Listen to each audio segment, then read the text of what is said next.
តើស្នេហាមួយនឹងមានអ្វីខំទៅខ្ញុំស្រឡាញ់គ្នាយ៉ាងសូនមិនដឹងចាំបាញ់បំបីភ្លើងយកគេទៅទាំងគេនៅជាប់ទ្រង់ខ្ញុំ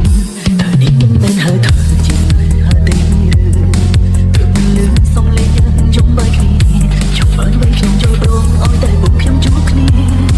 ចង់បន្តហើយយ៉ាងស្នេហ៍កុំទុំឲ្យខ្ញុំនៅកុំទុំឲ្យខ្ញុំនៅកុំទុំឲ្យខ្ញុំនៅ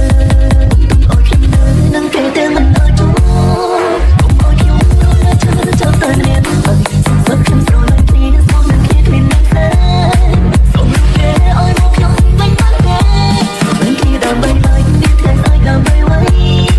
អត់ឲ្យនេះបាត់ទុកស្អីពីផ្ទៃខ្ញុំហើយសូមនឹងមើលជិះទៅខ្លួនអត់រអត់រហូតហើយមិនយកលើឲ្យនោះអ្នកគ្នាទៅអត់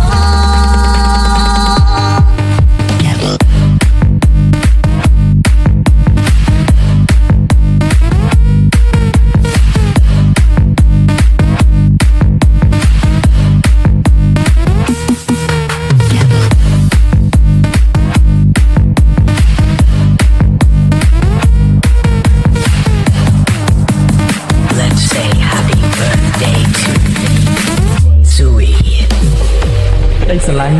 គឺចង់រកមនុស្សម្នាក់ដែលយល់ពីយើងបំផុតអ្នកខ្លះត្រូវចំណាយពេលយូរណាស់ទើបរកឃើញអ្នកខ្លះរកឃើញហើយក៏បាត់បង់ទៅវិញស្ដាយក្រោយក៏យឺតពេលដែរដូច្នេះការរកមនុស្សដែលយល់ពីយើងវាជារឿងមួយពិបាកណាស់សូមរកគេឲ្យមកខ្ញុំវិញបានទេ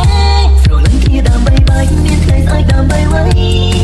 អត់ថ្ងៃនេះបាត់ទុកស្អីពីផ្ទៃខ្ញុំហើយសូមលឹងមើលចំបាច់ខ្លួនអត់គ្រប់អន់រហូតហើយមិនគ្រប់លើឲ្យនោះណាមានគ្រប់អត់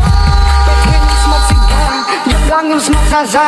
អត់ចង់កាត់គេស្នេហាកាត់ពេលណាហូតទឹកនេត្រាលោទឹកមុខមិនដល់ភាសារឿងនេះគឺជាវាសនាស្ទើរនឹងអូននេះតែញ៉ាំការហៅដូចយន់មកស្ទងក្នុងបាររូបភាពអូន